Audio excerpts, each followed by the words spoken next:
Hi guys, and welcome to the Art of Porsche. Well, I thought before I get into the series, the Project Motor Racing series, and start with my Porsche racing career, I thought I'd go back and have another look at where I'm actually going to start my base for getting started.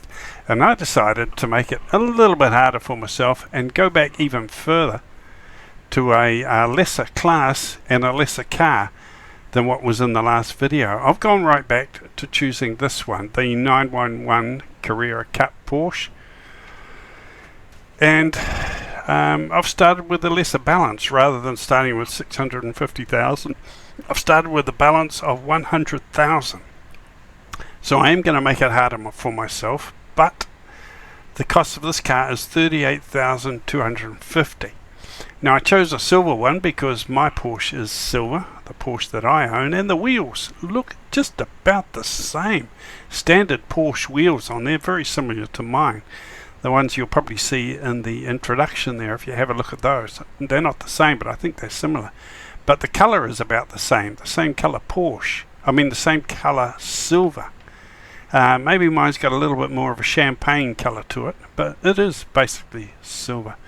So I've just decided to start right at the very bottom rather than sort of midway up, and I'll start with a very low amount of money, and I'll start with the 911 Porsche, and I'm going to compete in the Carrera Cup, the 964 trophy.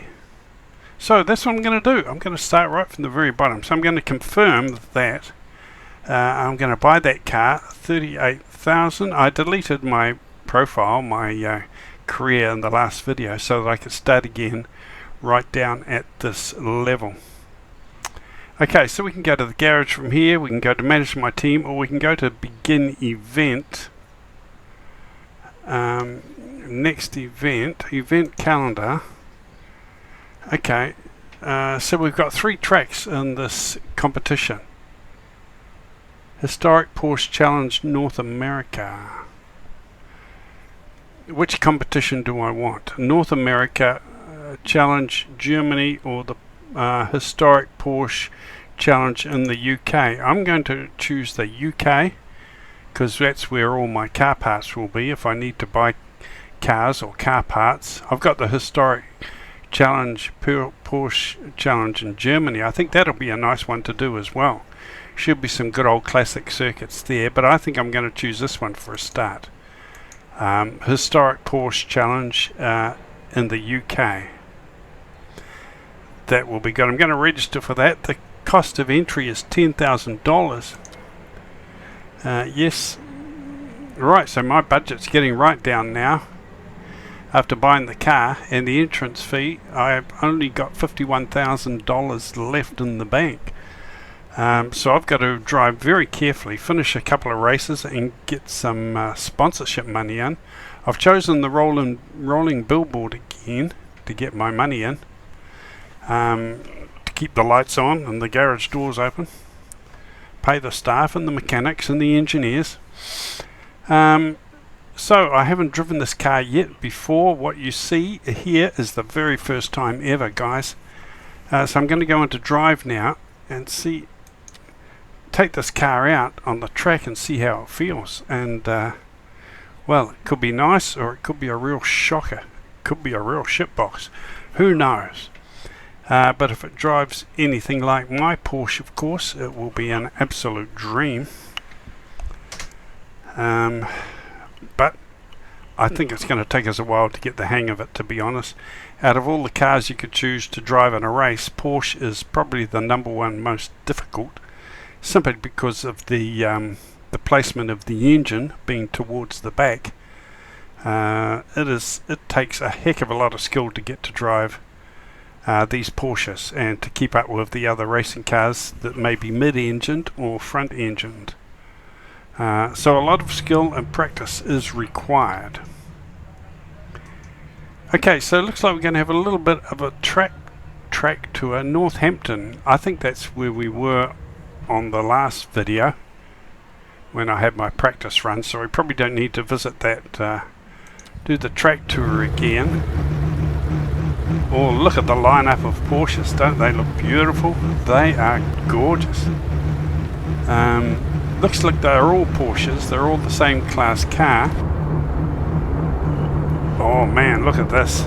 This is really nice. Right, let's take her out for a spin.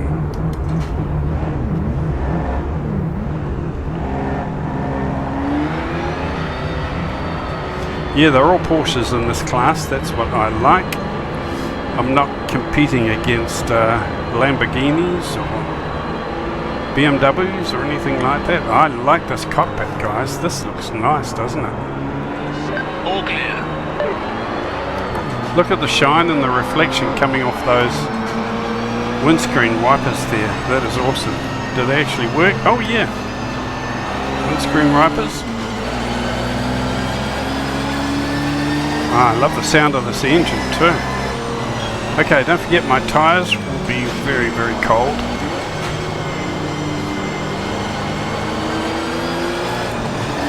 And I'm really not sure that the AI cars actually have tyre temperatures like we do if we're driving. Because right from the get-go, they seem to be pretty sticky. They seem to have very good handling and grip on the corners, whereas in the car I'm driving, I've really got to be careful those first few laps to warm up my tyres. I kind of feel like the odds are stacked against me, really, which is why I brought the difficulty level down a little bit. Guys, if you need to do that in your game, there's no shame in changing the settings to make it more even or more fair. You don't need to be a hero like the big time YouTubers, put everything on 100% and then crash 3 times on each lap, okay? You don't need to do that.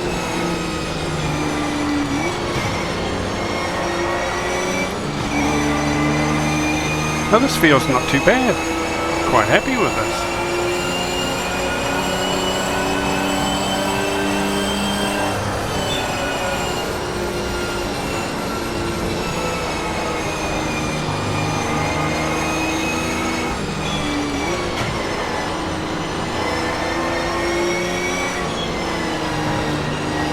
Now don't forget the rolling billboard for my sponsorship. All I've got to do is finish the race, don't get any damage or no crashes, and I actually make a profit. I make some money.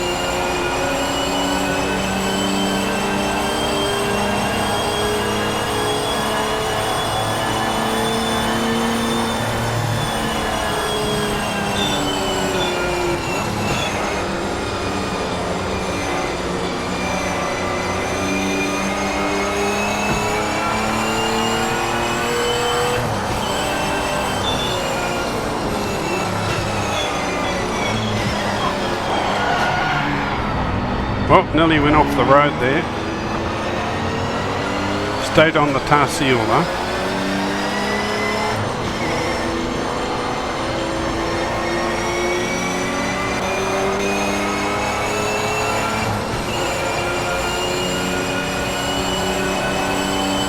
Do one more lap and then we'll have a look at a replay and see how this car looks from the outside.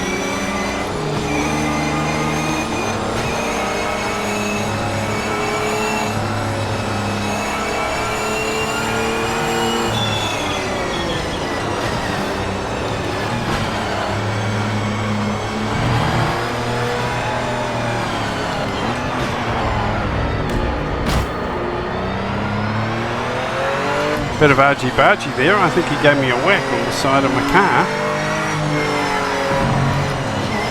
I've heard it said that the AI do not give way to anybody.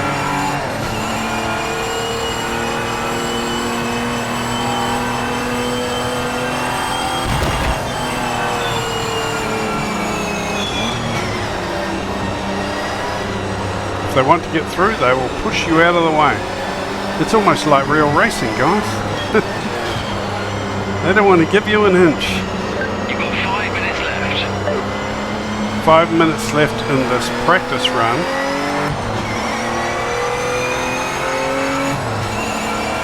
Let's have a look, see how the car looks from the outside. Okay, let's go to replay. And we'll have a look, see how this looks from the outside. Oh, I love the look of those cars there. Look at those. That is nice. We'll bring our slider along a bit. Here we go.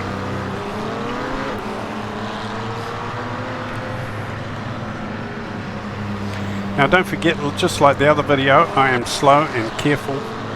I am paying for every dent and every scratch we get on this car. And I want to actually make some money. So I don't want to be spending money on repairs every time I go out on the track. And I don't like the idea of these cars giving me a nudge either, the side or the back. Not very happy about that.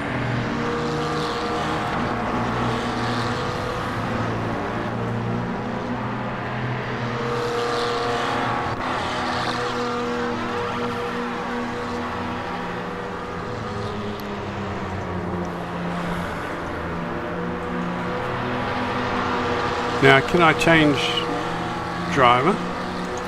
Oh yes, I can change driver with the replay mode as well.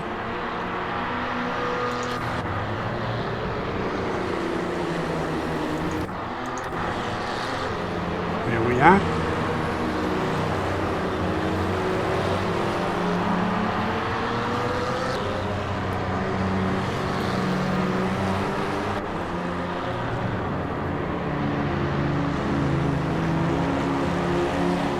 They look slow, don't they? It looks like we're out on a Sunday drive.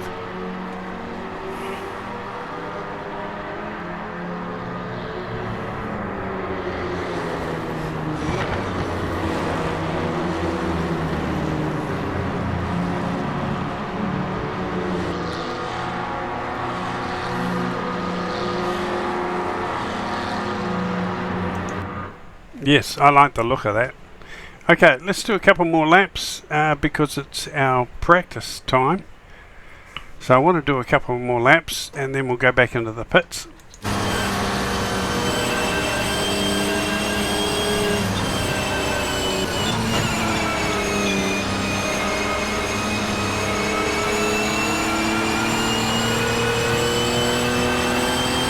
The steering wheel looks quite jerky. I wish we could turn the steering wheel off.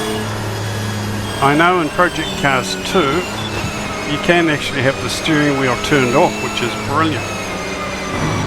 One, it saves a lot of frame rate, and two, it just doesn't look so clunky.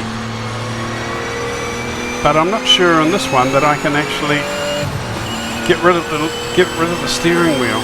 It looks rather jerky, clicky, but actually the steering does feel quite smooth, so I'm quite happy with the steering. But I wish I could just hide that steering wheel.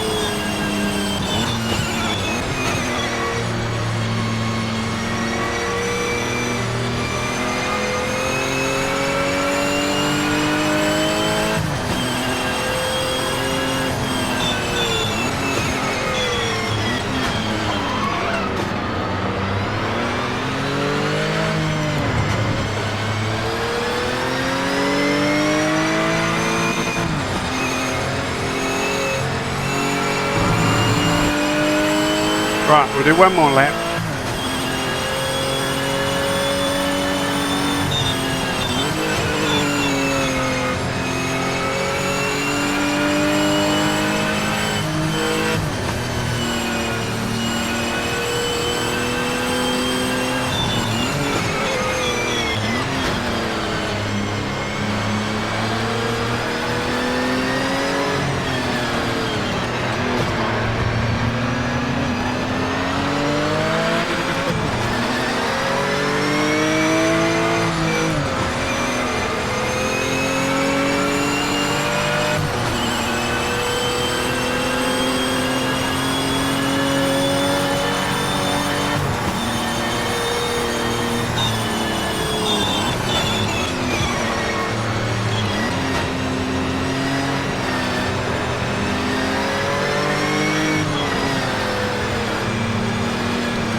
Right, as you can see guys, I can compete on pace, only just, but I'm really pushing it. I just need a lot more track time and practice to get to know the track better, get to know how to handle those corners, get the feel of the car a bit more, and I think I can compete. Now I just want to reiterate guys, there is no shame in adjusting the difficulty level. You know, the AI cars have a big advantage over us. They know every track absolutely perfectly. They don't seem to have the heat or tyre issue that we do. We have to do at least 2 laps to warm up the tyres. They seem to be off the mark straight away, going full pelt, perfect driving lines in every corner. So there is absolutely no shame in adjusting the difficulty to give yourself a level playing field. It's absolutely fine. Don't feel you've got to be a big hero like the YouTubers. Stick it up to 100%, and then you end up getting frustrated, you end up crashing, you end up struggling, and then you get frustrated and you just don't play the game as much. Level up the playing field, make it fair. Would they do this in real life? Would a real racing car driver do this in real life?